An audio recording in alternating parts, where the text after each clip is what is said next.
اعوذ باللہ من الشیطان الرجیم بسم اللہ الرحمن الرحیم۔ جو مختلف قسم کے دماغی مسائل ہوتے ہیں جن میں اکثر اوقات وہ بچے ہوتے ہیں جو کہ دماغی کمزوریوں کا شکار ہو جاتے ہیں، اسی طرح مختلف اعصابی کمزوریوں کا شکار لوگ، یا پھر وہ خواتین و حضرات جو فالج کا شکار ہو جاتے ہیں، یا وہ لوگ جو کہ اکثر اوقات ان میں یادداشت کی کمی، دماغی کمزوری، اعصابی کمزوری اور ان چیزوں کا وہ شکار ہو جاتے ہیں، تو ان کو ایک دوائی دی جاتی ہے پیراسیٹام کے نام سے، جو کہ مائکرو ویسکولیچر کی سرکولیشن کو بڑھاتا ہے، یعنی آپ کے دماغ کی جو چھوٹی شریانیں ہیں ان میں خون کی گردش کو بہتر بناتا ہے، اور اسی خون کی گردش کی بہتری کی وجہ سے آپ کے دماغ کے جو خلیے ہوتے ہیں وہاں پر ان کو نرشمنٹ جاتی ہے، وہاں پر ان کو خوراک ملتی ہے، اور ان کو جو ایکٹیو انگریڈینٹس ہوتی ہیں جن کے دماغ کے سیلز اور خلیوں کو ضرورت ہوتی ہے وہ ان کو میسر آ جاتے ہیں، اور آپ کا دماغ جو ہے وہ اگر خدا نخواستہ کوئی ایسی بیماری ہے جو کہ نرو ڈی جنریٹو ڈیزیز ہے، یعنی جس میں آپ کا دماغ سکڑ رہا ہے، آپ کی نروز جو ہیں وہ کمزور ہوتی جا رہی ہیں،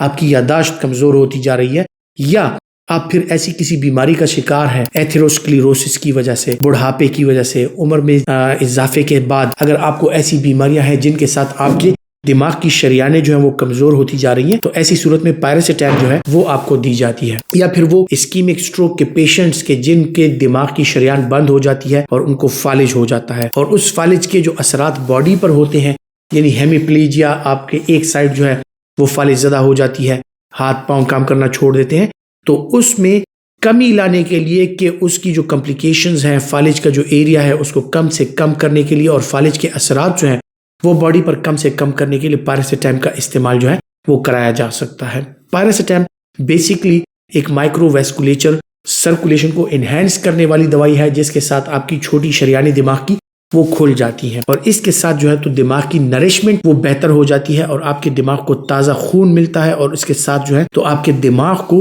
نیوٹریشنل جو چیزیں ہوتی ہیں جو آپ کو چاہیے ہوتی ہیں وہ ملتی ہیں، آپ کے دماغ کے خلیے جو ہیں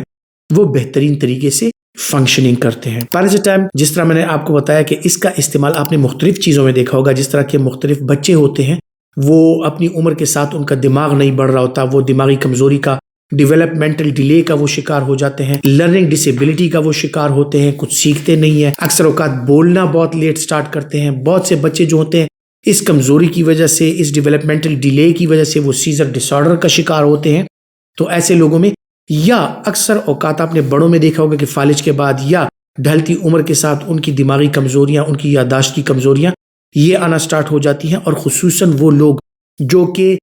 پریس بائیکیوسس کا شکار ہو جاتے ہیں، یعنی عمر بڑھنے کے ساتھ ان کے کان میں قوت سماعت جو ہے وہ کمزور ہو جاتی ہے، اور ان کو چکر آتے ہیں، ان کو سنائی کم دیتا ہے، ان کے کانوں میں شور ہوتا ہے، ان کو ٹینائٹس ہوتا ہے، ان کو ورٹائگو ہوتا ہے۔ تو ایسے لوگوں میں پیراسیٹام جو ہے اس کا استعمال کرایا جاتا ہے تاکہ ان کی جو دماغ کی شریانیں ہیں ان میں خون کی گردش بہتر ہو، اور ان کا دماغ جو ہے وہ بہتر طریقے سے ان کو نرشمنٹ ملے، اور جو ڈی جنریٹو پروسیس چل رہا ہے، یعنی دماغ میں کمزوری کا جو پروسیس چل رہا ہے وہ ایٹ لیسٹ اگر واپس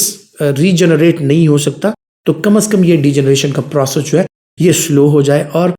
یہی نروز، یہی اعصاب جو ہیں آپ کو لمبے عرصے تک صحت مند ملیں۔ پیراسیٹام کا استعمال جو ہے سٹروک میں بھی کرایا جا سکتا ہے، ڈیولپمنٹل ڈیلے میں کرایا جا سکتا ہے، اس کے علاوہ دماغی کمزوریاں، اعصابی کمزوریاں، ساتھ ہی ساتھ جو یادداشت کی کمزوریاں ہوتی ہیں، سائیکیٹرسٹ مختلف قسم کی دوائیوں کے ساتھ اس کا استعمال کراتے ہیں۔ پھر وہ لوگ جو ایپیلیپسی کا شکار نہ ہوں لیکن ان کو اکثر اوقات جھٹکے کی بیماری، فٹس پڑتی ہیں، جن کو اسکیمک جو دماغ کی شریانیں ہوتی ہیں ان میں خون کی گردش کم ہو جائے، ان کو سیزر ڈس آرڈر ہوتا ہے، تو ایسے لوگوں میں بھی اس کا استعمال کرایا جا سکتا ہے۔ اس کے سائیڈ ایفیکٹ پروفائل کے حوالے سے اگر بات کی جائے تو چونکہ یہ مائکرو ویسکولیچر کی سرکولیشن کو انہینس کرتا ہے، ویزو ڈائلیٹر ہے، تو اس کے ساتھ جب آپ اس کا استعمال کرتے ہیں تو چونکہ سر اور دماغ کی شریانیں کھلتی ہیں تو آپ کو ایک ہیڈ ایک کا احساس ہو سکتا ہے، سر میں بھاری پن کا احساس ہو سکتا ہے، کچھ لوگوں کو سر میں مختلف قسم کی ٹک ٹک کسی قسم کی آواز، یا کچھ لوگوں کو ٹینائٹس یعنی کانوں میں شور بڑھنے کی جو علامات ہوتی ہیں وہ انیشلی طور پر وہ بڑھ سکتی ہیں، اور وہ اس کی شکایت کر سکتے ہیں۔ جو دوائیاں آپ استعمال کرتے ہیں ڈاکٹر کے مشورے کے مطابق اگر آپ ان کے بارے میں جان کر ان کا استعمال کریں تو یقینی طور پر آپ ان کے فوائد حاصل کر سکتے ہیں، اور ان کے سائیڈ ایفیکٹس جو ہیں ان سے محفوظ رہ سکتے ہیں۔